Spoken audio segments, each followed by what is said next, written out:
Sir October 2 VCK மது ஒழிப்பு மாநாடு வச்சிருக்காங்க. அதில் அழைப்பு கொடுத்தா நீங்கள் கலந்து வாய்ப்பு இல்லை. நீங்கள் பார்த்தீங்கன்னா இன்றைக்கி மது ஒழிக்கிறோன்னு மாநாடு நடத்தியிருக்காங்க. முதல்ல அவங்க தோழமை கட்சி திமுக காங்கிரஸ் அழைப்பு விட்டாலாம் நீங்கள் பார்க்கணும். முதல்ல கூட்டணி கட்சி கூப்பிட்டுருக்காங்களா, அவங்க மாநாடு எதுக்கு பண்ணுறாங்கன்ட்டு. இன்றைக்கி பார்த்தீங்கன்னா தேசிய முற்போக்கு திராவிட கழகம் நாங்கள் வேறு கூட்டணியில் இருக்கோம். அதனால் நாங்கள் போக வேண்டியது கட்டாயத்தில் அங்கே ஒன்றும் இல்லை. முதல்ல திமுக காங்கிரஸ் அவங்க நினச்சாங்களே, முதல்ல அவங்க பங்கேற்க நீங்கள் போய் பிசிகாவை கேளுங்க. இன்றைக்கி அவங்க ஒரு மது ஒழிப்பு மாநாடு வைக்கிறாங்கன்னா அது அவங்க கட்சி அவங்க அரசியல் அவங்க ஒன்று பண்ணிகிட்டு இருக்காங்க.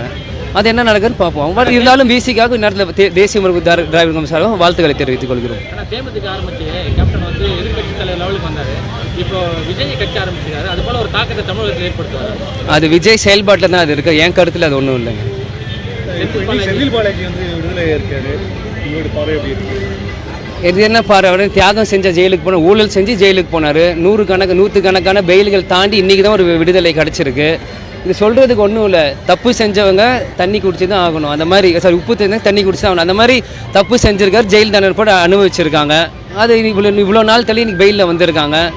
இதுக்கு நான் என்ன சொல்கிறது, இனி அது அரசாங்கத்தை இன்றைக்கி அவங்க அமைச்சர் பதவி கொடுக்கக்கூடாது. மீண்டும் கொடுத்தாங்கன்னா திமுக கொள்ளையர் கையில் திரும்பியும் சாவியை கொடுக்குற மாதிரி தான். நம்ம அமைச்சர் பதவி கொடுத்தாங்கன்னா அப்போ அவங்களுக்குள்ள ஏதோ ஒரு டீலிங் இருக்குன்னு தான் அர்த்தம்.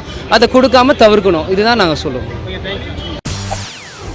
செய்திகளை உடனுக்குடன் தெரிந்து கொள்ள உடனே சப்ஸ்கிரைப் பண்ணுங்க.